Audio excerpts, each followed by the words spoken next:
Hello and welcome to the Odds On Favorites podcast, where we're talking sports, entertainment, and sometimes sports entertainment, all with an eye on the bottom line. I'm Drew Goldfarb, joined by Rick Rockwell and Taylor Smith. How's it going, guys? Going great. Not too bad. Glad to be back.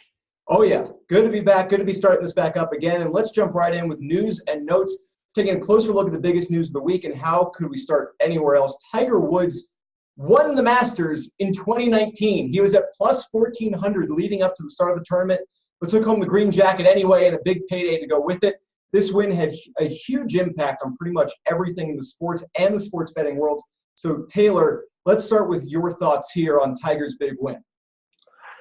Yeah, it's definitely shocking. Obviously, plus 1,400. He was still among the favorites, so it's not like the most shocking thing ever. It would have been more shocking a year ago if this had happened, but yeah, I mean, that win makes him the favorite to win the PGA in a month. I think he was plus 750, plus 750 to plus 950, wherever you look, depending on where you look. I think that's a little optimistic. I think people might be jumping on the bandwagon a little too quickly here just because it's Tiger. But yeah, it was great to watch. It was exciting, you know, as great as golf can be to watch, I guess. Great as golf can be to watch. Yeah, you're talking to a guy who refuses to watch golf. Let me tell you something. You know what was great about golf for the last decade? We didn't have to hear about golf because Tiger sucked. Now all of a sudden he gets lucky. He wins a big tournament, and all we hear about is golf, golf, golf, golf. Listen, last Sunday was the Paris-Roubaix. Did you guys even know that? No, because everybody's listening and talking about Tiger Woods and everything. I will say this going forward with Tiger. I say avoid him. I don't think he's going to continue this trend. How many years did he go between winning majors? A decade? 11. 11 years. So the fact that his odds are already putting him as one of the favorites for the next big tournament coming up, I would avoid it until he can prove that he's back and he's winning consistently again, which, God, I hope he doesn't. That's just me. But I would avoid his betting odds moving forward. I would take a step back, monitor it for a little bit, and then see, because there's been other golfers who've been more consistent than him over the last couple of years. And I can't even believe I talked about golf for a whole minute. Well, we're in kind of uncharted territory because, I mean, you know, if you go back to Michael Jordan coming out of retirement the second time to play with the Wizards, it's not like they were winning NBA championships. So this is kind of a whole unique territory to have a guy who went 10 years without being in that discussion, without being the guy who had been the guy for so long, just suddenly going back and winning one of the biggest tournaments of the year in a sport. I don't recall that happening in any other sport where an athlete took years off. Mario Lemieux took a number of years off and was really good when he came back, played a few years with the Penguins in the early 2000s. Jordan, though, the Wizards didn't do anything when he came back. I can't think of an example in football or baseball. I mean, Ricky Williams came back after like a year going over to Asia to do whatever he wanted to do. And he was still good, but it's not like the Dolphins won a Super Bowl or anything. The closest thing I can think of is when Peyton Manning had that neck thing and they were worried he was never going to play again, and he missed a year, I think, and the Colts just released him outright, and then he came back and he was still great. Won the Super Bowl a couple of years later. Set all those records with Denver. Obviously not as long of a layoff, but I think that was still pretty decent achievement as well. But yeah, Tiger's pretty unprecedented. Yeah. He didn't stop at 30 and then suddenly at 40 come back and win the whole thing. There's not much of a template for that. I mean, but we're talking about golf here, okay? It's not like he's getting in the cage or in a ring or anything like that, or even driving a car 200 miles an hour. That's he's easy. hitting a little ball, sending a little ball to its little happy home. A Happy Gilmore reference in the first few minutes. I like the way this podcast is going. So let's move to it. Let's go with a bigger ball then, if that'll appease you. There we go. Let's go to the NBA. The Golden State Warriors had a hiccup and a major injury in Game 2 of their series with the Clippers, losing DeMarcus Cousins for at least the first 3 rounds of the playoffs, likely the entire postseason. Sportsbooks still have Golden State as the favorite to win the whole thing. Numbers may be shifting a little bit, mostly for other teams. Should they be readjusting the numbers, though? And Taylor, we'll go to you first on this one as well. I don't think they should change. Honestly, I think Cousins getting hurt actually helps Golden State. He was kind of an awkward fit to begin with. It's not like they needed another offensive-minded player like that. They've already won 3 of the last 4 titles with the guys they already had, the last 2 with Kevin Durant there. Cousins was a cool story. Like, it was cool to see 5 All-Stars on the floor at the same time, and I like him, and I wish the best for him. But in terms of their actual championship odds, I almost feel like the injury actually helps them. They're going to have Andrew Bogut now. They have Kevon Looney playing those minutes. I think those guys just kind of take a back seat to guys like Curry, Durant, Klay Thompson. I think if the Warriors don't win, it's because the Rockets or the Bucks or the Raptors is good enough to actually beat them. And I don't think the Cousins injury really affects that one way or the other. You know, as a longtime Sacramento Kings fan, I've watched Boogie his entire career, and he used to be one of my favorite players. You know, he finally gets to the playoffs, and what happens? He gets hurt again. It couldn't happen to a better guy. Let me just put that out there first. Second, like Taylor just said, Golden State's still the favorite. They still have the best player in basketball in Kevin Durant, other than LeBron James. And like you said, they've won 3 out of the last 4.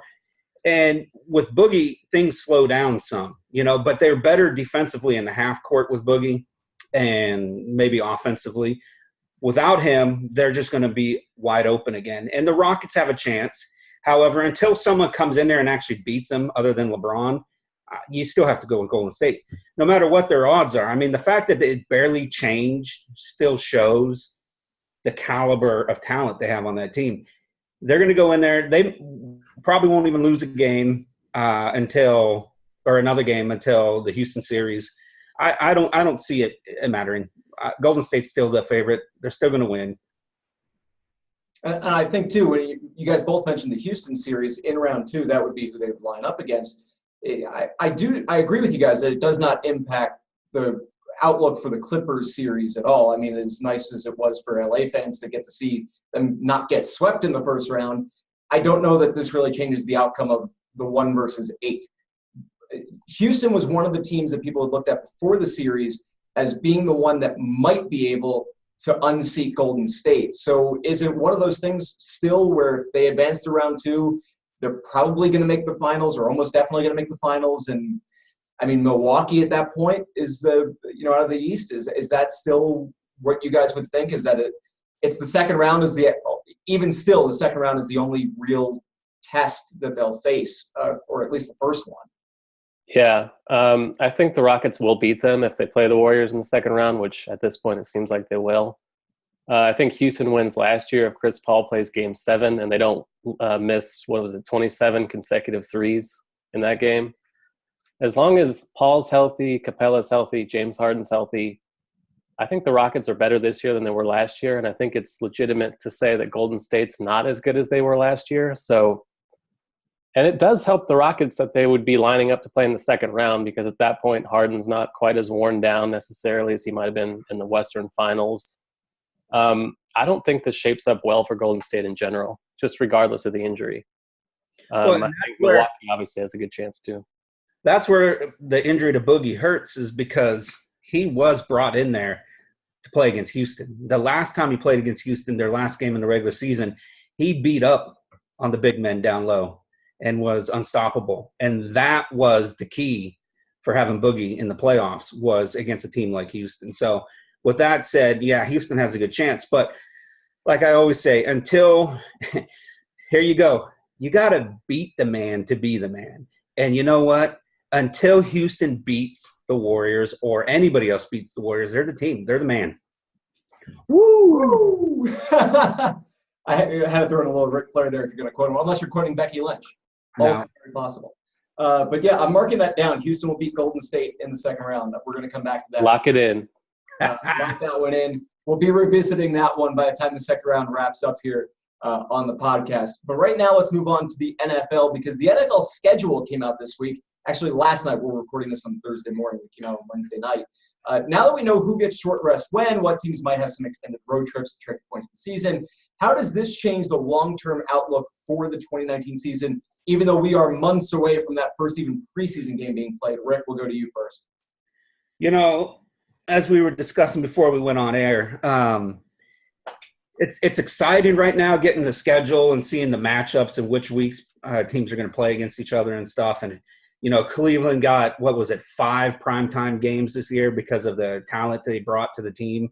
Taylor's favorite team, Cleveland Browns, by the way. We haven't forgotten that. And it's exciting to see that and stuff. But, and then you look at some of the revenge games that they've been talking about, like with the Jets versus Steelers as Le'Veon Bell plays against his former team, Pittsburgh, and stuff like that. It's also cool to see the Bears and the Packers opening up the season for the 100th year since they're the oldest rivalry and stuff. I would say be patient if you're looking at betting on win totals or over-under for the win totals, because things are going to change even more after the draft.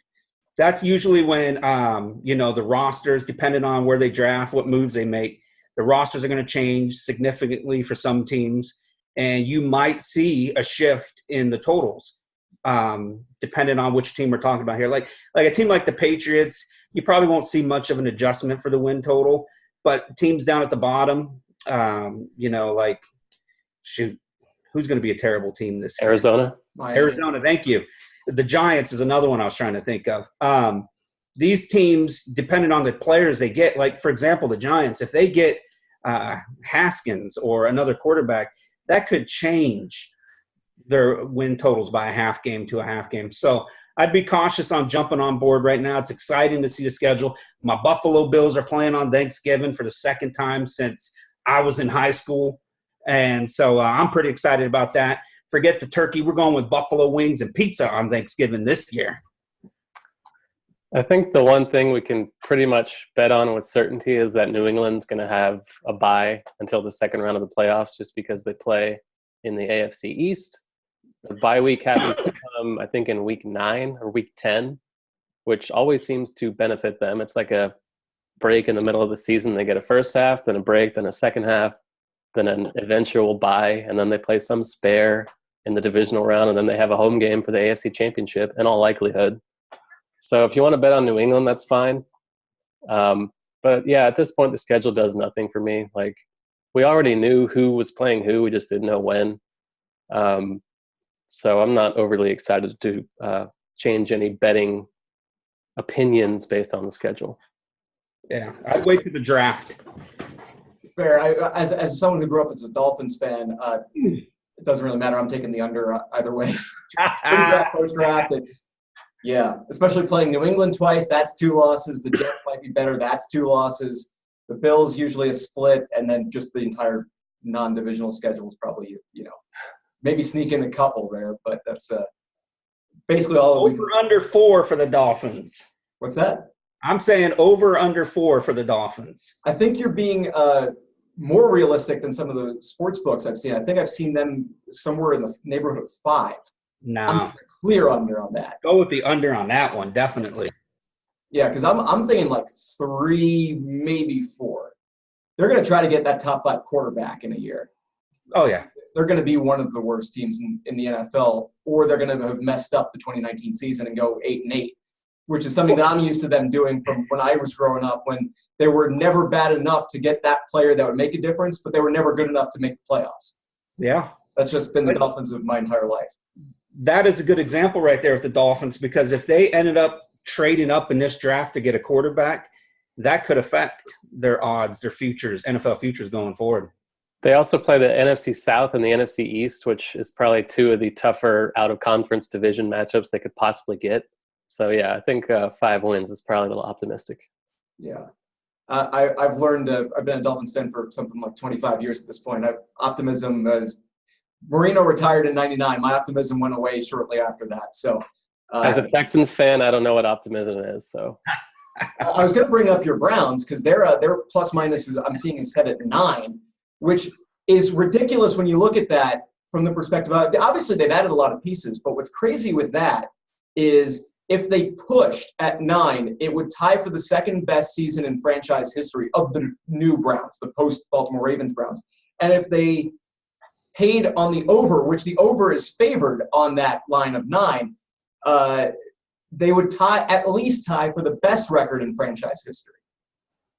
So, yeah, very optimistic in Cleveland, which I don't know if that phrase has been uttered since LeBron James went back to Cleveland the second time. And before that, it's probably been 30 years. I remember writing right after the Odell trade that it was really ridiculous that they had like the 5th best Super Bowl odds. Yeah. Team. Like, Yeah, they were way better last year. They won more than 0 games, but they still had a sub 500 record. They weren't close to making the playoffs. I mean, I don't know, second year quarterback, new coach. There's a lot that can go wrong. And I feel like if you're betting on them, you're just kind of doing it as a bit. Or you're a Browns fan, you're just desperate to taste some kind of glory. But the team has letdown written all over it. And they play the Titans at first. The Titans are supposed to be decent, allegedly. They got the Rams. They have the Ravens, Seattle. They don't have an easy schedule. So they play New England on the road as well. It's their division. You know, they add one of the best receivers in the game. They add a pass rusher. They played better than what was expected last year. Mayfield is going to improve, hopefully, for Taylor's Browns. But the thing, though, is their division is taking a step back. The Bengals are going to be the worst in that division. The Steelers have lost key pieces, and who knows if they can if they're going to be as explosive offensively or how they're going to be with all this controversy that's been going on. And then the Ravens, they've lost a lot of pieces. And let me tell you something. I don't trust Lamar Jackson at all. You know, I would take the under with the Ravens. The Browns at 9, that's tough. Like, until the Browns win 10 games, once again, I just can't go with it. I would go with the under on that one, or a push. If they can give me a bet for a push at 9, I would go for that.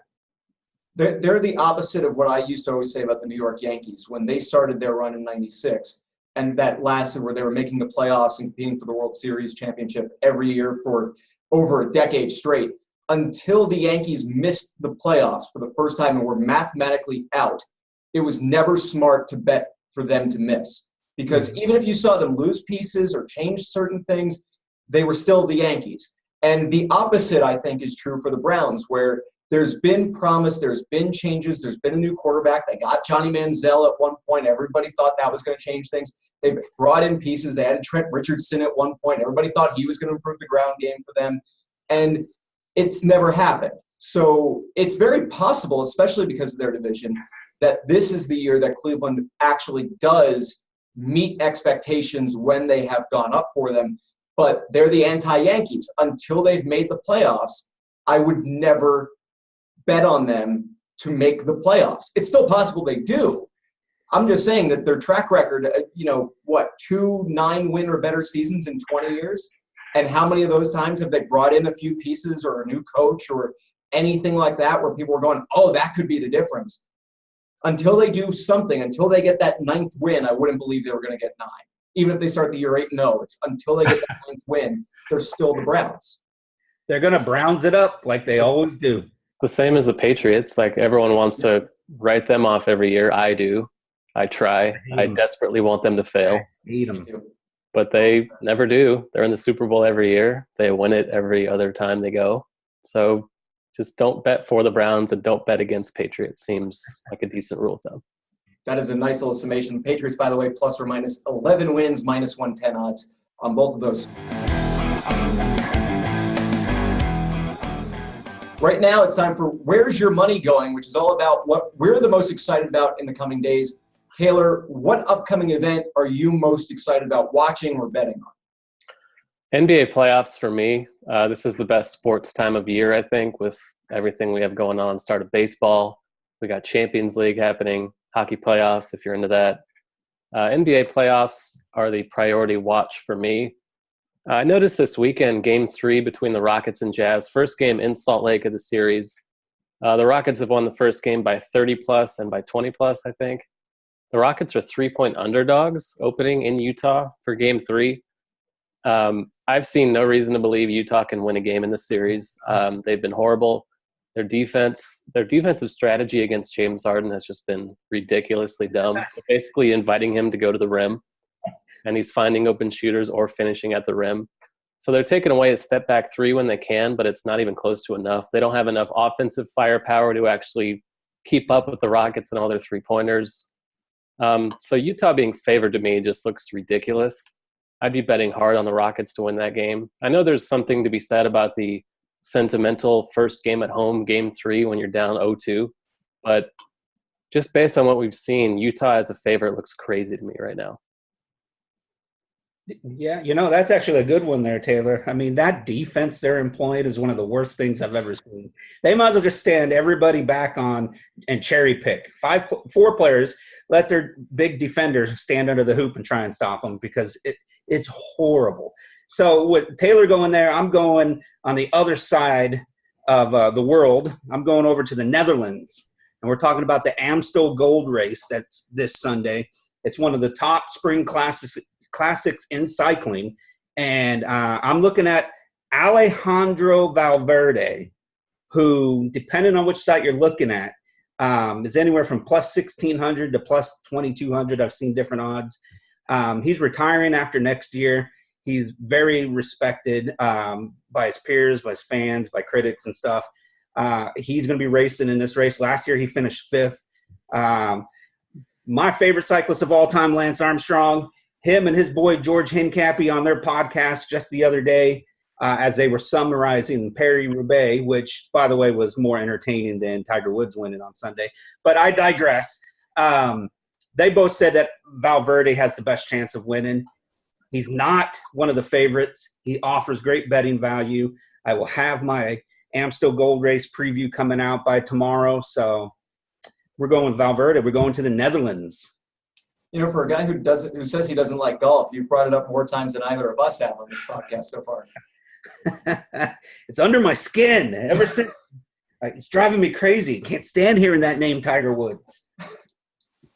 Well, in that case, Tiger Woods. But for me, I'm going with the NHL playoffs. This is always the most just unpredictable and most incredible to watch postseason in sports. It's an absolute blast this year.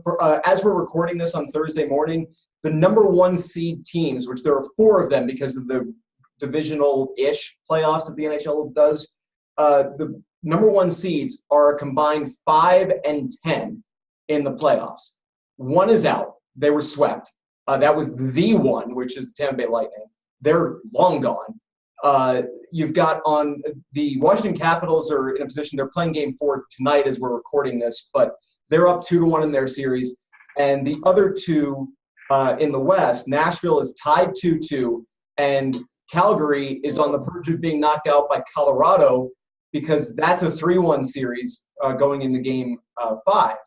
The NHL playoffs are an absolute blast to watch. It is. We've seen, I don't remember the exact number of overtime games, but there are multiple series that are going on now that have seen multiple OT games, which playoff hockey is amazing. Playoff overtime hockey is amazing, but just on an entirely different level. And for me, tonight, the Vegas Golden Knights and San Jose Sharks, this was on some sportsbooks a toss-up series going into the postseason. I saw minus 110 on both if you're just picking the series winner. It should have been maybe closer than this, but there are a couple things that are going to be true when Vegas plays San Jose that they're proving again in this postseason, which is Martin Jones is going to get chased from the Sharks net by the Golden Knights. It's happened in a ridiculous percentage of times when these two teams go head-to-head, regular season or postseason. And that second line, first line, whatever you want to call it for the Golden Knights, Max Pacioretty, Mark Stone, and Paul Stastny, none of whom were on last year's Stanley Cup final team, are leading the NHL. I saw earlier today they are leading the postseason in goals, assists, and points. One of the 3 leads the NHL playoffs in all 3 of those categories. Stone has 1. I think Stone and Pacioretty are tied on assists. Pacioretty leads the league in points, and Stastny leads the league in goals. I might have that swapped with one of them, but that's basically how it's going. And for me, that's that. Vegas is so much fun to watch. 4 straight periods they scored in the first minute. 4 straight playoff periods they scored in the first, 90 seconds. 3 of those times it was in like the first shift, 30, 40 seconds. Yeah, well, with San Jose, they're the biggest choke artists when it comes to the postseason in the NHL. Every year they're hyped up. This is their year. This is their year. And choke right out of the playoffs. And Vegas has that experience from last year and that excitement that went on as they swept the NHL and they swept Vegas in terms of the excitement of making it to the finals and stuff. And like you said, there is nothing like a Game 7 NHL postseason game. The intensity, every second of the game. Every second. Much more exciting than golf or baseball. Three times golf. In one segment, in like one or two segments, 3 times you brought up golf. So the Lightning tied the regular golf. You're like, you've got a Tiger Woods like the TW logo tattooed somewhere, don't you? Right. We're keeping it PG. The Lightning tied the regular season record for wins with 62 before getting swept. This means that the team that holds the regular season record for wins in hockey, baseball, football, and basketball, none of them have gone on to win the title. Patriots, undefeated. The Mariners in 2001, I think, won 116 games, lost in the first round. Obviously, Golden State a couple of years ago, 73 wins, blew a 3-1 lead. It's kind of a crazy trend. Last year in NASCAR, Kyle Busch and Kevin Harvick each had 8 wins during the season, and neither of them won the championship. Joey Logano came in with his couple wins and won it. So, yeah, it happens in every sport.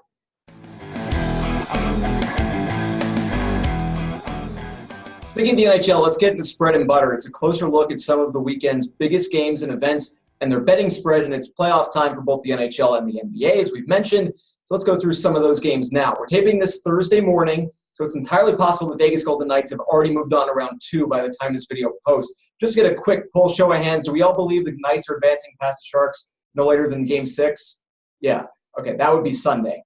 So now that that's out of the way, we're going to stick with the NHL. Let's start in the Eastern Conference. Boston Bruins, Toronto Maple Leafs played Game 4 on Wednesday. The series is now even at 2. Game 5 coming up on Friday. The spread set at 1.5. The Bruins favored to win that game at home. They're also the 2 seed. So who you got? We're going to start with Rick. You know, it's great seeing 2 old school hockey teams go at it in the playoffs to advance and try and earn another Stanley Cup. I'm going with Boston at home. You know, I think they're a tough team to beat at home. You know, when it comes to hockey, I hate the 1.5 spread. You know, that half point will get you. But I think Boston's going to win by at least 2 goals. Taking the Bruins at home. Yeah, I think Boston has the experience edge. Toronto's a little bit more new on the scene. Toronto's been around a while with some of these guys. Crucial home Game 5 series tied. I have a hard time betting against Boston, too. I would agree with you guys, and Boston's wins in the series have come by 3 goals and 2 goals, so I would say that they will cover. I still think Toronto wins Game 6 back in Toronto, and I think that the Leafs might be the ones that move on from the series.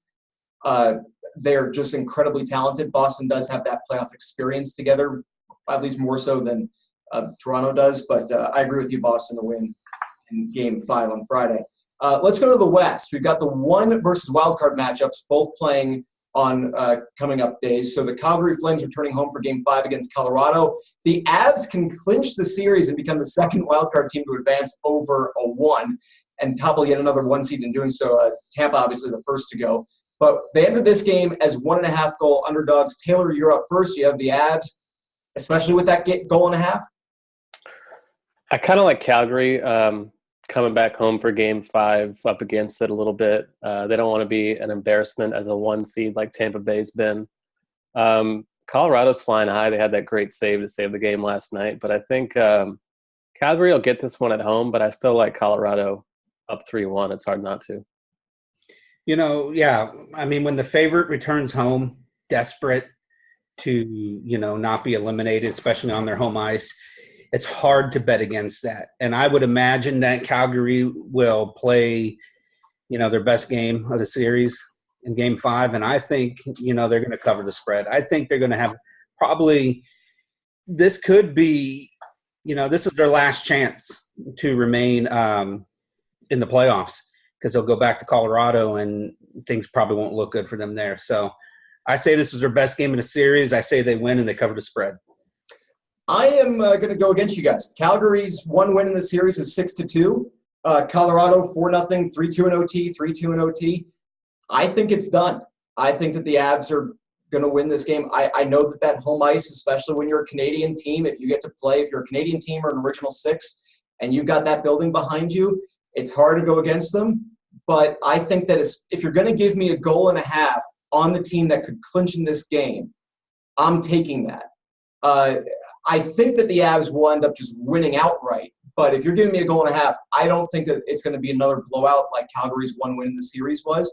I think you're talking a close game. There might be the empty netter if Calgary wins, which would be the difference maker between a 1-goal loss and a 2-goal loss. But I think that the odds are that it's either a close win by Calgary or I think that the series is going to be done.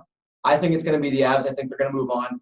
And so if you're going to give me a goal and a half or the Avs to win, I'm going to go that way. I'm going to say they're either going to lose by 1 or they're going to just close out the series, end it, and move on and face what, after tonight when we're recording this, might very well be the Vegas Golden Knights. And, battle of the Rocky Mountains. So a very southern Rocky Mountains on the little east part. Still counts. Still counts.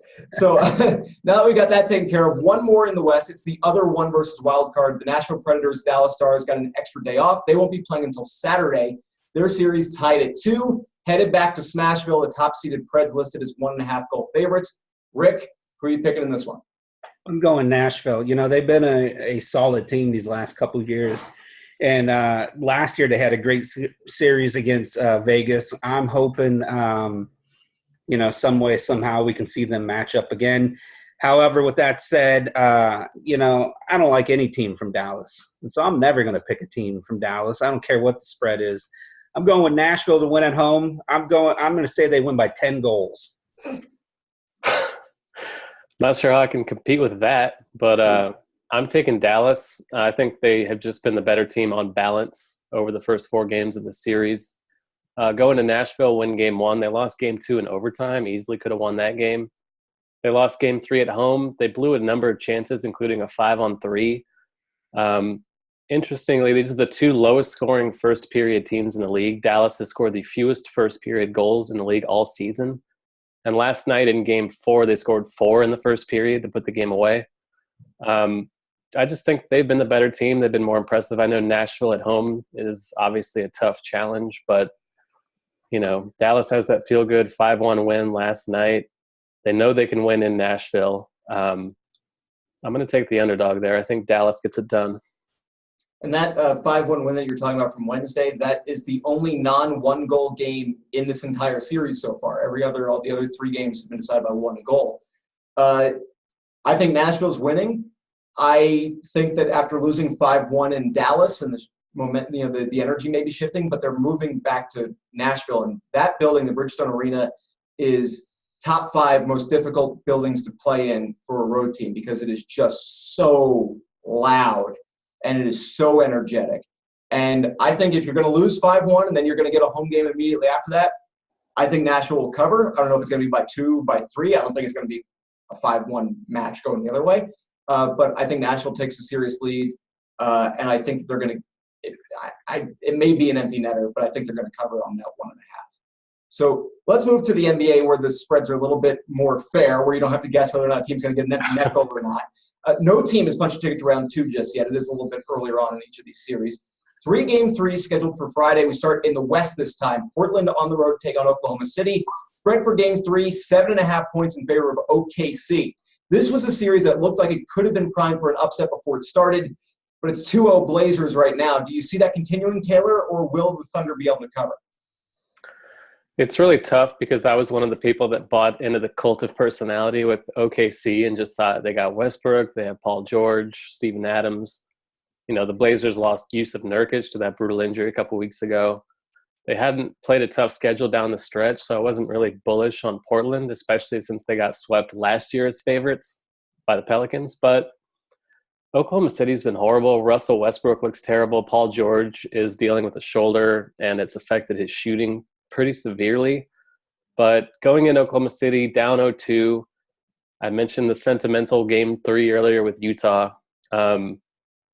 Oklahoma City's looked admittedly horrible, but 7.5 points, that's kind of a big spread for a team that's looked as bad as they have, but I'm still inclined to take them.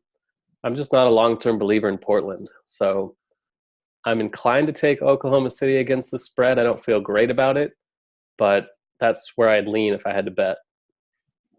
Yeah, I'm going with Portland in the points. OKC has not looked good the first 2 games. I'm going with my boy Charles Barkley, and I think Portland's going to make a run in these playoffs. I'm bullish on Portland, just like I'm bullish on Bitcoin, and I'm taking Portland in the points here for this one. They might not win game 3, but they're going to cover the spread. I'm agreeing with both of you guys a little bit. I agree with what Rick just said. I think that I'm not sure that they're going to win. I think they might still pull out a win, but I do think they're going to cover. 7.5 is just too much to give that margin to a team that's lost both games by 5 and then by 20 in game 2.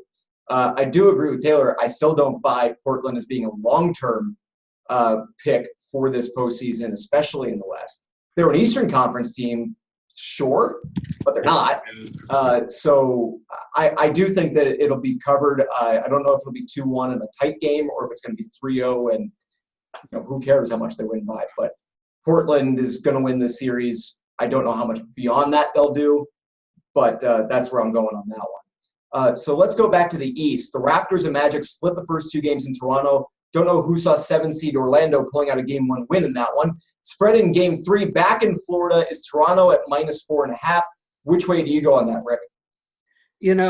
Toronto, they irritate my soul. Ever since they choked in the playoffs last year or the year before, it feels like they're the San Jose Sharks of the NBA right now that I think about it. But Orlando, how do you let Orlando come into your home and win a playoff game, Game 1? No, honestly, I think this is where Toronto's going to have to put their foot down. This is where they're going to have to establish themselves as the better team and supposedly one of the favorites in the East. I think they cover the spread. I think they go down to Orlando and they actually win both games in Orlando. It's really tough because you mentioned Toronto's horrible track record in the playoffs, and just year after year, like, you buy into them. I bought into them. They traded for Kawhi. It's like, okay, they got Kawhi in there now. They have this guy that's won a title before. He knows what he's doing. He can lift them over everyone else. And then they lose to the Magic, who haven't been in the playoffs in like a decade, in Game 1 at home. But I still feel like Toronto just has to win the series. And to win the series, they kind of have to win Game 3. So 4.5 is a pretty small spread given the talent discrepancy in these teams. I do respect Orlando and what they've done. I think their coach, Steve Clifford's legit, but 4.5 is just a very small number for a team like Toronto that I feel like is among the 3 or 4 best teams in the league. At least they should be. So all those things considered, I would take Toronto, but I wouldn't feel great about that either. Yeah, I'm going with Toronto. I mean, they're just clearly the better team. I don't know what happened in Game 1. The Magic are basically a 500 basketball team and managed to go on the road and pick up a win, and it was by 3. But the Raptors are furious. They got that chip on their shoulder after that one. 29-point victory in Game 2. I think that they'll be able to win, and I think that they'll have – it may not be another 30-point win, but I think that they'll win by at least 5 points. So I agree, because I agree. To go down 2-1 and then have to play Game 4 in Orlando would be a really, really difficult thing for a team with the postseason history that the Raptors have to try to do, and then maybe to try to recover from. Yeah, I got to go with Toronto in this one, because otherwise it's you got to kind of change your whole mindset when it comes to the Eastern Conference a bit. So let's go with the last one, a Game 3 with a little less rest than the other 2. Indiana and Boston played Game 2 in Beantown Wednesday night. Game 3 is in Indy with a 3-point spread favoring the Pacers. Does the venue change impact whether or not Boston can continue their winning ways in the series, or at least cover the spread? Taylor, you first. So this series has been easily the worst. Well, Detroit-Milwaukee's been horrible too, but this one just like no offense, terrible shooting, good defense. The Pacers just don't have enough offense to keep up with Boston. Victor Oladipo going out just killed them offensively. Boston hasn't been good. I have not been into them at all as a betting option all year. I think they're a fraud. But Indiana as a 5 seed, they're just not as good as your normal 5 seed would be. So I'm inclined to take Boston on the road. Sentimental Game 3 favors Indiana, but Boston has just looked like a team that has no interest in dealing with Indiana, no interest in letting the Pacers hang around. So I think I'm going to take Boston as an underdog to take a 3-0 lead here. Yeah, I'm going with you, Taylor. I think Boston's going to sweep Indiana, sweep the Pacers.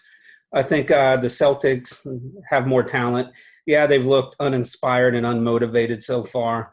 But, I think, though, that switch will flip when they get to a next round and they play against a better team. And so, yeah, I'm taking them to win the game outright. So 3 points, whatever they end up being, whatever amount of points they end up getting by the time the game starts, it doesn't matter. They're going to win the game. They're going to sweep the Pacers. Yeah, I think that Boston's got the series. And I mean, for as uninspired as they've looked, they still managed to win the games by 10 and 8. So if you're going to say it's a 3-point spread, okay, that's fair enough. I'll go with you, make it unanimous, and say Boston wins game 3 and takes that 3-0 series lead on the Pacers.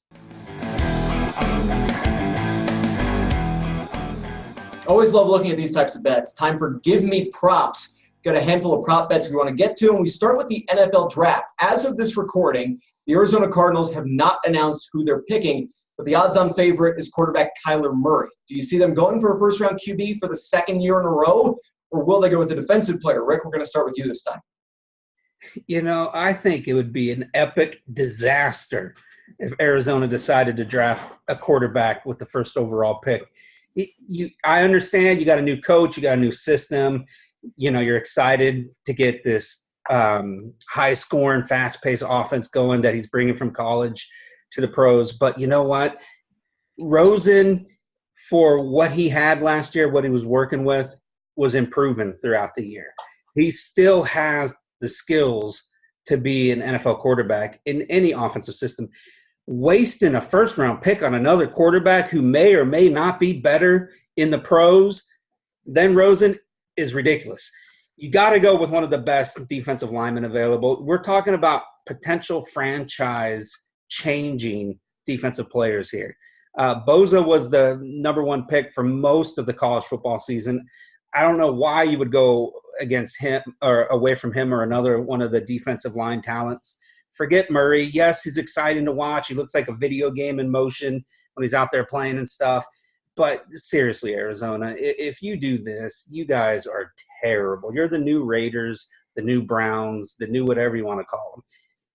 You might become Taylor's new favorite team, but who knows? I do think they're going to take Kyler Murray. I think they're going to buy into the hype. I think they want to put themselves on the map. I don't think they would have hired a guy like Cliff Kingsbury if they didn't want to be a little different. Cliff Kingsbury said last year when he was at Tech that he would draft Kyler Murray if he had the number 1 pick, and now he has it. Not that he's necessarily making that decision, but I'm sure he has plenty of sway. I think they can draft Murray. They'll trade Rosen for whatever they can get, and that just seems to be the way things are blowing. I don't know if that's smart. It's not my business to decide whether it's smart, but I think it's the most likely outcome. Yeah, I got to agree with you. They fired a first-year head coach to bring in Cliff Kingsbury. Kingsbury coached in the same conference, loved Kyler Murray. I mean, just you got to see him play on the opposite sideline or whatever. But they've shown an ability to move away from a coach after 1 year. They could at the very same time just move away from a quarterback. And if they think that Kyler Murray is going to be able to run the offense, the Cliff Kingsbury offense at the NFL level, they're going to go that way.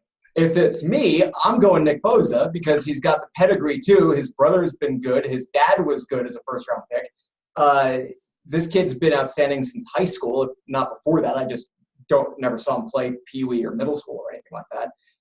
But yeah, I mean, for me, the obvious thing, their run defense last year was terrible, the worst in the league. If you can get a defensive player who might, as just that one addition, change that, you go with that. That said, I think they're going to go with Kyler Murray. I don't think it's necessarily the smart play, but I think it's the smart bet. I just think that that's just what they're going to do. I do think that they're going to operate that way because they are the Arizona Cardinals. I think that they are going to draft 2 top 10 quarterbacks in back-to-back years, which is ridiculous. It reminds me of the New York Islanders way back when they drafted Roberto Luongo and Rick DiPietro highly in consecutive years, and they traded away the wrong one. Traded away Luongo. He's going to have a Hall of Fame career. Rick DiPietro, a lot of injury issues with him, knocked him out. But would that be the case here? I don't know. I don't know that either of them are going to be the Roberto Luongo of the quarterback position.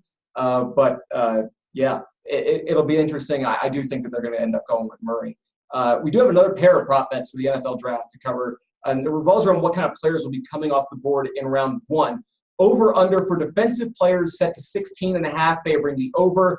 Offensive players set at 15.5, favoring the under. Both are minus 150, plus 110 setups. Obviously, since there are 32 picks in the first round, one will go over, the other will go under. How do you see that playing out, Taylor? I think this is kind of a defense draft, especially in the first round. You have Murray at the top and you have Dwayne Haskins. Otherwise, it's a lot of guys like Bosa, Ed Oliver, Quinnen Williams, Josh Allen, Jawan Taylor on down the line. At least the high end of the first round is going to be really defense heavy. And I think on balance, it'll probably go over 16 and a half defensive players. So I would side with that one. Obviously, it's unpredictable. There are some dumb teams out there that are going to make dumb decisions. Happens every year. But if the chalk holds the way it looks like it might, I think defensive players in the over is the way to go. Absolutely.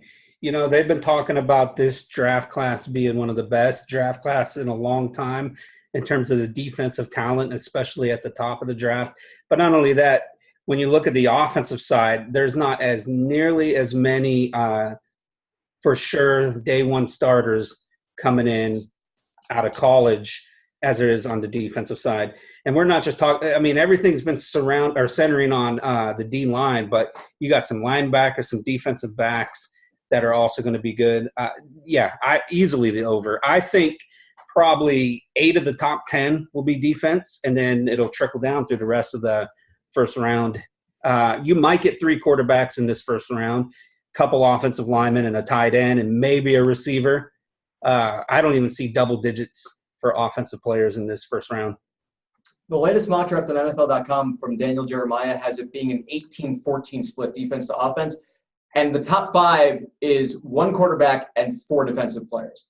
And I do agree with you guys. I think that it is so defense heavy, especially at the top, the very top especially, that you're just going to be halfway through the first round. And there's just no way that they could go on a run of offensive linemen, a tight end, a receiver, and it still wouldn't matter. You're still going to end up with the majority of the picks being defensive. I don't know if it'll hit 20, but I think 18 is a reasonable number, and that would hit the over. So I'm going with you guys on that one. Let's get back to hockey here, because everybody loves hockey, at least I do. With the first teams punching their tickets into round 2 of the Stanley Cup playoffs on Tuesday night, betting favorites have shifted dramatically, as you would expect, with the Lightning being knocked out. As of Wednesday morning, the Columbus Blue Jackets, New York Islanders, and Vegas Golden Knights posted the favorites to win the Cup. And as of this morning, Vegas actually moved up to plus 550. Columbus, New York, each at plus 600. That according to sportsbetting.ag. Quite the shift, considering Columbus and New York were both betting underdogs in round 1, while Vegas and San Jose were a toss-up in some sports books. Also, as I mentioned earlier at the time of recording, Vegas has not yet advanced to round 2. Worst odds, by the way, belong to San Jose and Carolina at plus 3,300 and plus 2,800 respectively. Rick, if you had to place your money on one of the 3 favored teams, that being Vegas, the Islanders, and Columbus, who would you go with as we're sitting here Thursday? Easily would go with Vegas. First of all, even though they haven't clinched their series yet, we've already talked about it. It's San Jose. It's almost as good as done. But they made it to the Stanley Cup Finals last year in their first year as an expansion team. They're a better team this year. They've got the experience on top of that. I believe, they'll get past San Jose, and I think things will actually get a little bit easier for them until they get to the finals. And that's when I think we'll see the best Golden Knights we've seen all postseason. Easily, hands down. I don't trust Columbus for anything. And any New York team other than the Yankees is a toss-up. So easily Vegas. If you pick anything other than Vegas, you're out of your mind. Just send me your money. I'll give you my PayPal address or my Bitcoin address. You can send me your money instead. Vegas is a good pick, obviously. But I have a hard time looking past what the Islanders did, sweeping the Penguins away in the first round of the playoffs. I know they entered as the higher seed, but I don't know if many people saw them sweeping away Pittsburgh like that. You did? No, maybe not a sweep. I had them winning. Okay. Well, a sweep's pretty shocking, I thought. That's true. The one thing about the Islanders that is so weird to me is that they played their home games in the first round at the Nassau Coliseum. And their home games, I'm pretty sure moving forward, are going to be at Barclays Center in Brooklyn, which is incredibly awkward. I think all the fans would rather go to the games at Nassau Coliseum. All the games in Brooklyn have like obstructed views of the net and stuff. I don't know. Maybe that screws with them a little bit. But I think the Islanders plus 600, that's not a horrible bet based on how they looked in the first round. Vegas is the trendy pick. Vegas has the experience, at least going back to last year, though. So I'm not going to argue with that. Having seen an Islanders game at the Barclays, that is the absolute worst arena to see a hockey game in. I was not in an obstructed view seat, and I still couldn't see 20% of the ice. I was in the upper deck, like fifth row. I was on the side that should have been good. Couldn't see the penalty boxes, couldn't see up to the face-off dots, at neutral zone face-off dots anyway. And it was a complete mess. But on that point, though, about shifting play, they spent the entire season alternating between playing their home games at the Barclays and at Nassau because they're trying to get back to playing on Long Island. They're getting their new arena built. So they're trying to just be like, no, don't forget about us, please. We're over here. We are playing for you. But they also have that lease with Barclays that everybody hated the moment it was done. Fans, team, Nets ownership, all that stuff. For me, the reason that Vegas would be a better pick is not necessarily because I don't believe the Islanders are a really good team, because I think they are, and any team coached by Barry Trotz is a team worth betting on. I think Columbus is a team that I was concerned with their first-round matchup with Tampa. They are a team that has always on paper been one of those that was always one of those in and then they're out kind of teams. But they traded at the deadline. They made acquisitions. I feel bad for doubting them. I still wouldn't have picked them to win, at least not a sweep in the first round. But the biggest difference for me is Vegas's path to the Stanley Cup final is going to go through either Calgary or more likely Colorado in round 2. That is very winnable. And then one of Nashville, Dallas, or Winnipeg, St. Louis. And we saw them go through Winnipeg last year. Dallas, I'd have no concerns over if I'm looking at Vegas and trying to bet on that series. Nashville would be a lot of fun to see because you've got two of the loudest barns in the entire country, if not the entire league. And St. Louis, though, is the one that might be the only one that I think could get them some trouble. Jordan Binnington's been really good this season, and a hot goaltender can sometimes beat a really good team. But, yeah, Columbus has to go through Toronto or Boston. The Islanders have to go through Washington or Carolina. And then they have to go through each other. I think that it's a much easier route, at least to get to the final for Vegas. So unless you're trying to say that you would take the East and both Columbus or New York versus Vegas, Vegas has the better odds because I think it's an easier path to get to the final for them. It'll be interesting to see because it's always exciting. But, I think Vegas is the smarter money on that. And on the baseball, we're right around 10% of the way through the season. I don't know if you guys realize that, but 10% down, 90% of the 162 still to go. Preseason favorites like the New York Yankees, Boston Red Sox, Chicago Cubs have all struggled, but have still had respectable odds to win the World Series, sitting at plus 800, plus 1,000, and plus 1,600 respectively. Meanwhile, two teams that are battling for the division lead are still given long shot odds. The Seattle Mariners are in at plus 3,300. San Diego Padres sit at plus 4,000. Another surprise, AL East only team above 500. Raise your hand if you thought this was going to be the case preseason. The Tampa Bay Rays at plus 1,400. So, Taylor, my question for you, is it more likely we see the traditional teams like Boston, New York, Chicago return to form and compete for titles, or that one or some of the early season success stories in Seattle and San Diego or Tampa pay off in their current odds?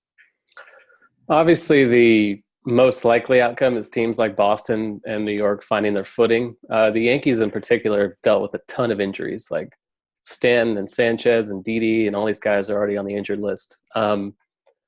I'm not overly optimistic. The Cubs, I think, among those favorites that is sucking so far, I think the Cubs have the least likely chance of actually rebounding. They play in a stacked division. I'm not really sold on their talent to begin with. They have all sorts of rotation question marks. The Cubs are just a team that has not looked right, and I think it's not shocking that they haven't looked right. The Mariners are a team I think is a fraud. I think the Padres will eventually succumb to the Dodgers in that division. Tampa Bay is interesting because they won 90 games last year. They're in that stacked division with Boston and New York, but they still won 90 games last year. They have an even better roster than they did last year when they did that. They might have the best pitching entire staff in the entire American League, maybe this side of Houston. Tampa Bay at plus 1,400 to win the World Series is a little bit optimistic, I think. But based on the way they've looked so far, I think they're well managed. I don't hate that bet. Among those underdog teams that's playing well, I think they're easily the best bet. But on balance, in general, the most likely outcome is Boston, New York, teams like that, eventually just rising to the top. Unless we're getting Ken Griffey Jr. and Randy Johnson, Ichiro in their primes playing for the Mariners, or Tony Gwynn in his prime for the Padres, I don't believe they have a chance at all of winning the World Series. It's going to go back to the traditional team, to the Yankees and the Red Sox being there in the end. But, this is baseball, okay? We still got, almost a whole year left. Come talk to me in August when, all this nonsense is blown over. We've got NFL draft. We got an exciting NASCAR season. We got big cycling races. Golf. We got big fights. We got all this stuff coming up, and you want to talk about baseball. We got golf, too. You remember that, right? What's that? We have golf, too. 3 majors left. Remember, he won the Masters. Oh, As far as the teams go, the Mariners, I agree with you guys. They're getting a ton of home runs. They went on an MLB record streak, but they're getting home runs from Jay Bruce, Daniel Vogelbach, and Edwin Encarnacion. That's 8, 6, and 5 home runs on the year, respectively, between the three. The Yankees are hurt. They're going to be back. They're going to win that division. Tampa's odds are not far enough where I'm willing to say they're going to be able to beat New York and Boston and hold them off 150 games from now. The Padres, I agree that the Dodgers are frightening, and the Rockies are also still potentially a very good team. They were a playoff team a year ago. The Padres, though, when you're looking at the home run leaders, Tatis, Machado, Will Myers, Hunter Renfroe, I don't have the same question marks on them that I do with Seattle. Those players I look at and I go, that could sustain. They're not going to hit 50, 60 apiece like they might be on pace for, but they could sustain their success. They may run into a division, same as Tampa. But if you're going to look for one of the long odds teams, the Padres are the one of the two between them and Seattle that I would take. And Tampa's odds aren't good enough where I'm willing to say that the Rays are going to win a World Series playing in the division with the New York Yankees and the Boston Red Sox. That's just the way it's going to go. If you're picking one, I'm going with I would give my money to the Padres on a flyer, just in case, because you looked at it and said, why did Manny Machado pick, of all places to go, San Diego? And he's made the lineup a lot better. And players who have names that if you went back 3-4 years, in the case like Will Myers, Hunter Renfroe, are guys who you would have been prospects that you could have seen doing 30, 40 home run seasons, maybe. And Tatis, really good player too, a really good young player. Let's move from, I like Rick's shirt here. So we're going to go towards a little bit more of a comic book style stuff. We're going to go with entertainment prop bets. They're always fun. Avengers Endgame due out in theaters in a week's time from when we're recording this. MyBookie.ag, as we're sitting here, still taking a few prop bets. First two, all about character deaths. Will Captain America die? Will Iron Man die? The odds favor Cap surviving and Tony Stark dying. Rick, you got the comic book shirt on, so we'll start with you. Listen, last year's Avengers movie, the first part to this was awesome. It was one of my favorite comic book movies of all time. I put it right up there with Dark Knight, with Heath Ledger's performance as the Joker. I still give that Batman movie the edge, but I loved last year's Avengers. I'm fired up for this year. I'm taking my mother on Mother's Day to go see this movie. It's our annual tradition to go see comic book movies right around Mother's Day or her birthday in November. With that said, when it comes to the films, the film adaptations of the comic books, Tony Stark as Iron Man would be more, Robert Downey Jr. as Iron Man, I'm more inclined to say he would die instead of Captain America. You remember the uproar we had when in the comics Captain America supposedly died? Oh my God, it was on every radio station, TV talk shows and stuff. Everybody talking about Captain America dying. You would think Captain America, being the hero that he is, he would sacrifice himself and stuff, and he could be the one to end up dying. But I feel in these films, if anybody's going to die before everybody comes back to life, it's going to be Tony Stark as Iron Man. So I have not seen a single Avengers movie, so I'm not really the guy to ask about this, but I'm just going to believe what Rick has to say. Oh, my and God. I will back his bet 100%. You're too busy watching golf to pay attention to amazing films. And I have seen at least one from the Marvel Cinematic Universe, but I too will just back Rick. I do think the Iron Man Tony Stark character strikes me a lot like I'm a big Star Wars fan. It strikes me a lot of like the Han Solo thing, where I feel that Robert Downey Jr. and Harrison Ford wanted the character to serve a purpose and then serve a purpose again. And I think that would be that this film could be where Iron Man serves a purpose by being the character to go before everyone's brought back to life. So, yeah, I agree. And on this next one, I'm going to start with Rick also, since he's the comic book guy here, because it's the other prop bet for Avengers. It's related to the Merc with the Mouth, everyone's favorite Ryan Reynolds lookalike and Hello Kitty aficionado. That is Deadpool. Will Deadpool be making an appearance in the film? Plus 750 for yes, minus 2250 for no. I know what I hope happens, but what do you think will actually happen, Rick? Those odds, I am taking a flyer on that, yes. How do you have like basically every other major Marvel or just major character films that they've been doing not in this film? Man, it's tough. The smart money is no, he's not going to be making an appearance. But for those of us, whether you want to call us comic geeks or whatever you want to call us, or just die-hard, comic movie enthusiasts, we would love to see him in this film. Take a flyer on it, but, that's if you're a risk taker. Otherwise, the smart money is, yeah, he's not going to be in it, unfortunately. Isn't the whole point of these movies just to cram as many celebrities as they possibly can into them? And if that's the goal, then why wouldn't he be in the movie? So I know. Place a random bet, a $1 bet on plus 750 of him making an appearance. Why not? I'm going to go with an expression I've heard people say, which is that sometimes in life you can either be happy or you can be right. So if I was, these odds would not encourage me to bet on something either way. But if I was, I would bet no, because either I'm going to get the fraction of a cent back on that, or I'm going to be really happy that Deadpool is showing up in this movie, and I won't care that I lost the bet, because that would be, you're basically paying, hoping to lose it. And this way you could be happy one way or the other. Either you get your money back and 50 cents on top of that, or you get to see Deadpool in an Avengers movie. It's win-win.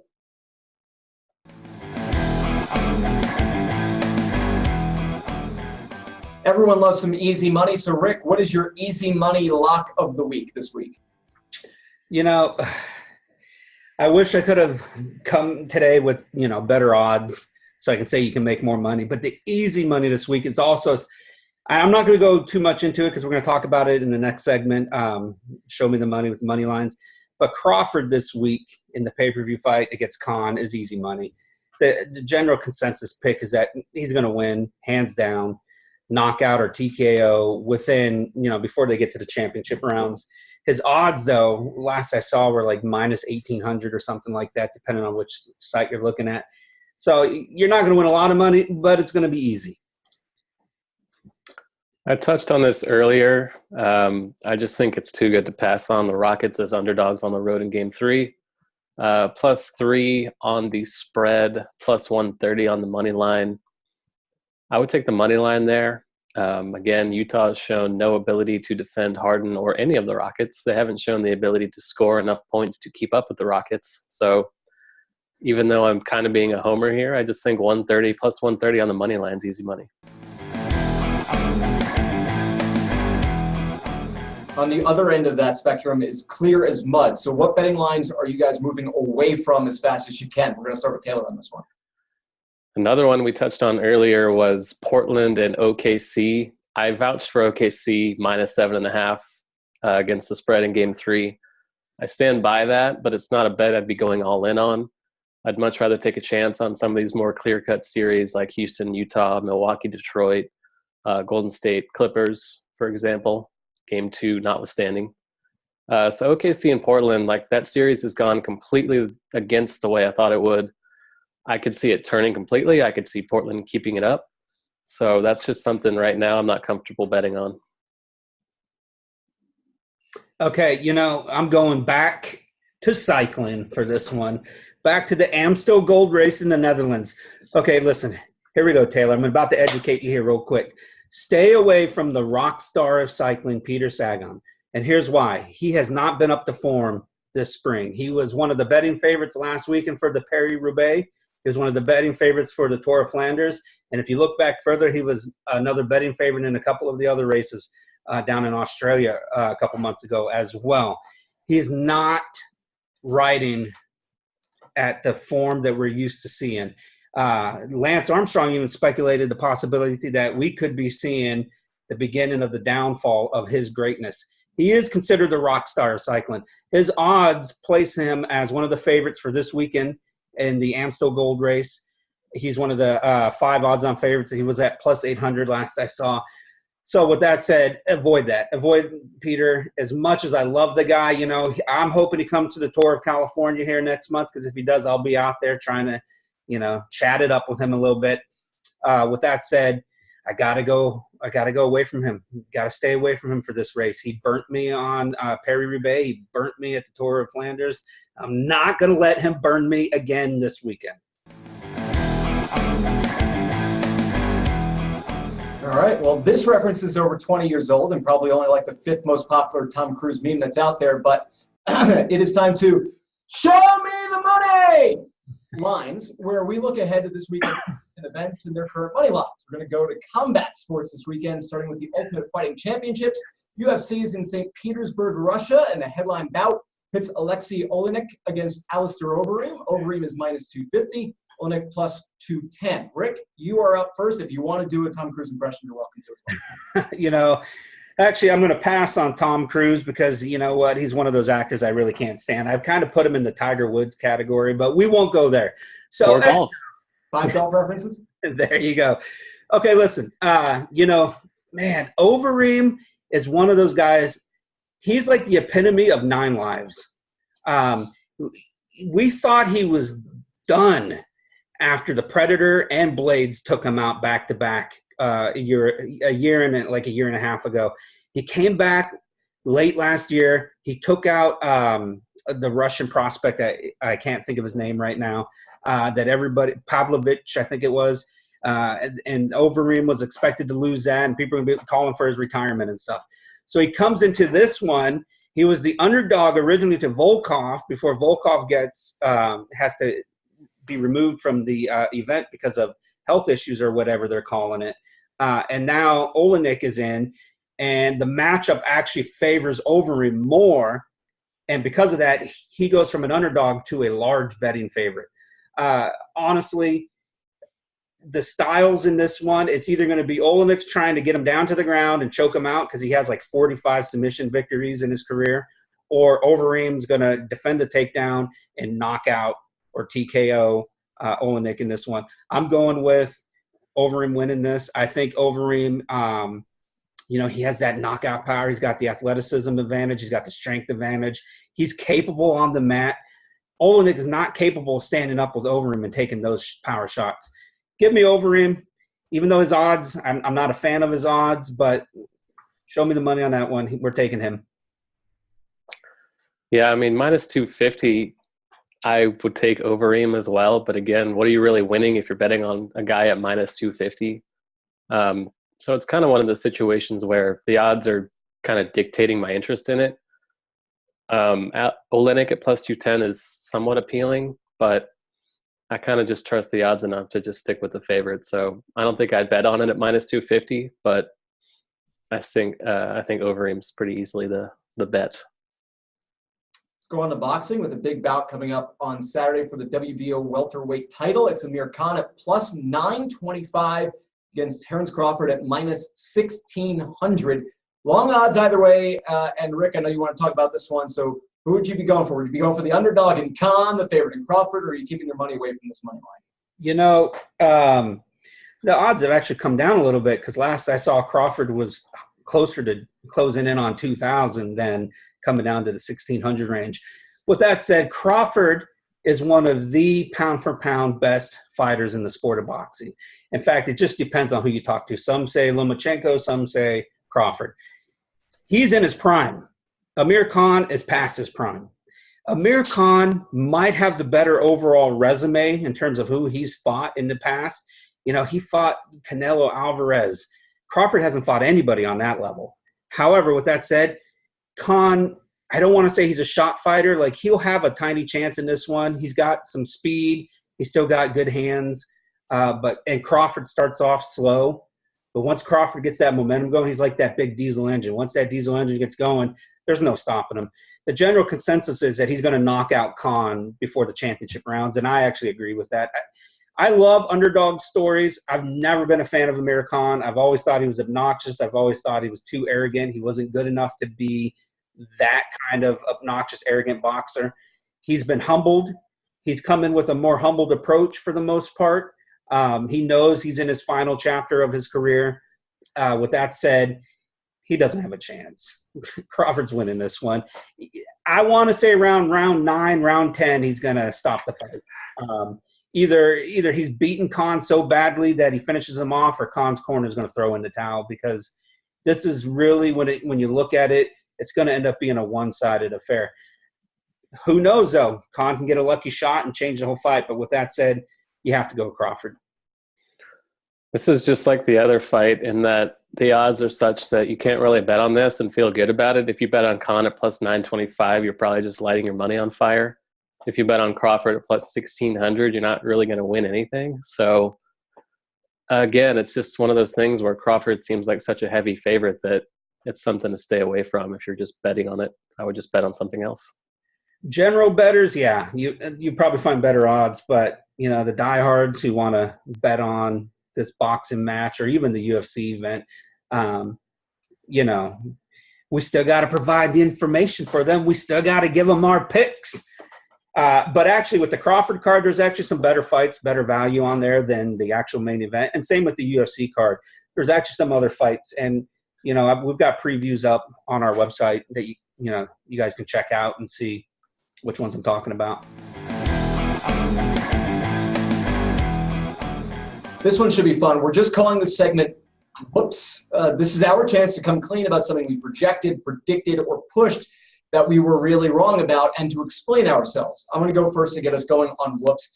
My whoops was, for my NHL predictions, I picked the Lightning. I actually used the phrase bet against the Bolts at your own risk. And whoops, because they were swept. They didn't win a game. They led in game 1 and were never really in the series after Columbus came back to win that. And Columbus is one of those teams where there was a lot of the wild card teams that I looked around the league at. I did identify the Avalanche and the Flames series as being like a potential wild card versus one where I saw that there could be an upset, but I just didn't think that the Lightning, who were that good, were going to lose that quick. Columbus, I maybe should have seen and given them at least a better shot at it, suggesting to bet a little bit. I mean, you wouldn't mind just losing, but just on the off chance. But they had made moves at the deadline. They made moves by not trading Bobrovsky, by not trading Panarin. They were one of the 20 other teams in the league that took advantage of the Ottawa Senators implosion by making acquisitions from them at the deadline. And they were making moves to win. And it probably should have been something that I had identified before, game 3 or game 2 of that series with Tampa, that there was at least a shot for the Blue Jackets to win that series. So whoops on that one. Rick, what is your whoops of the week? We're only going with just one? You can do 2 if you want. Your minimum one. I got a few whoops.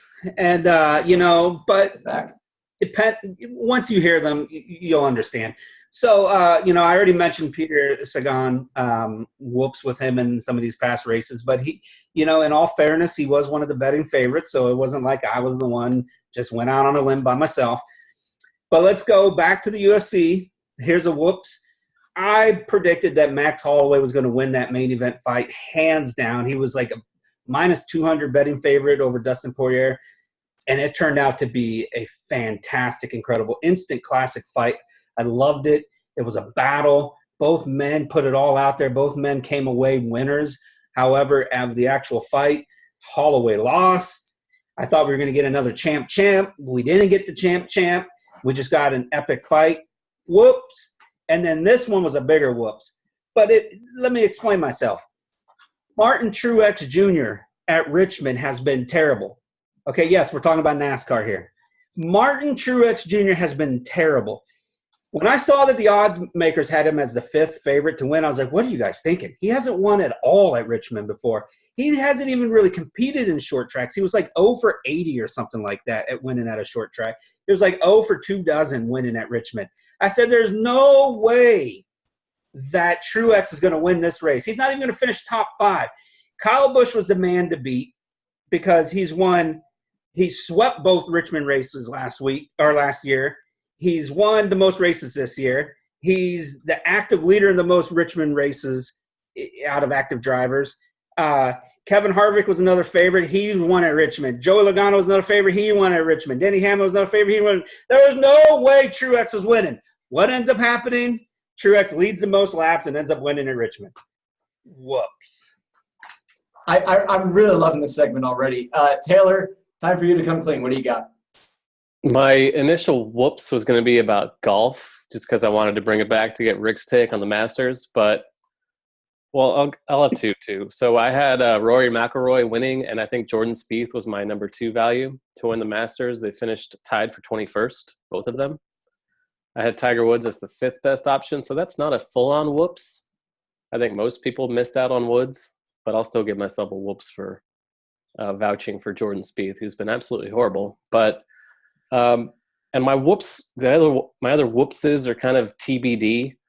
I have the Nuggets beating the Spurs in the first round of the series. The Spurs are a super popular underdog pick, number 7 seed. Denver was among the best teams in the West all season, but people were like, well, the Spurs have Popovich. They have all this playoff experience, while the Nuggets, they've never been there, basically. Paul Millsap's like their only guy with any real experience. The Nuggets got whooped in game 1 at home. They were on their way to getting whooped at home in game 2, and if that had happened, they would have been down in a basically insurmountable hole. They managed to come back to tie the series, but I'm still not feeling great about it. I picked Denver at minus 240 to advance out of the first round. Still possible, but the series is going back to San Antonio. Denver's just looked kind of overmatched for the most part, so that's looking like a future whoops on my end. Getting a future whoops in there. I like the way this is going, and we'll see if it's a real whoops in the next week or 2. We're about to close the window here, so one last chance to get some things in. The closing line is set. We're looking for some final thoughts. Taylor, we'll go back to you first. What do you got? Once again, I'm going back to the Rockets well on this. I think they have the 3rd best odds of any team to win the championship right now at plus 675. They've been utterly dominated against Utah. They're playing Golden State next round. I think that matchup suits them well. I think you should just jump on these non-Warrior teams while they're still values. Bucks at plus 475. The Raptors at plus 1200s. I feel less good about that, but I just don't think this is the Warriors' year. I think this is the year to be betting on one of these other teams to rise to the top. I think this is going to wind up basically being the end of the era for Golden State. I think Durant's leaving. I think Klay Thompson's leaving in the summer. I just think they're going to kind of go out with a whimper. So this is my last call to basically just bet on these teams like the Bucks and Rockets while it's still super profitable, because as the field kind of gets whittled down, obviously the odds are going to come down too. So I'd be jumping all over those bets while you still can. Rick, go for the closing line. Take us home strong. My closing line is this. If anybody took the time to watch the Masters, you should be saying whoops right about now, okay? First of all. Second of all, if you bet on it, it's a double whoops. It's like a whoops squared. There's no NASCAR this weekend. Happy Easter to everybody, by the way. No NASCAR means, well, we can't talk about, cars going around, which I like to talk about and bet on. So we're going to go to another race that I've already referred to a couple times, the Amstel Gold Race, one of cycling's biggest spring races. Here it is. Paris-Roubaix last weekend, I said, Philippe Gilbert was the wild card in the race.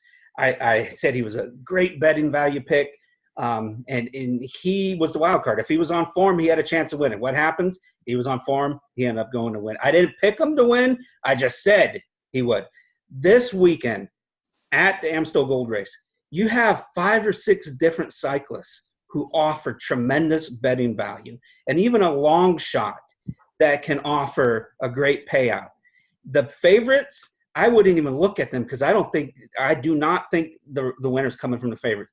bottom line is this. I think the Amstel Gold Race is going to be a great opportunity to win some money, especially with my betting value picks that I'll have out for that race. It's going to be an exciting race. You can watch it online. You can watch it. I believe NBC Sports is going to have that on their website.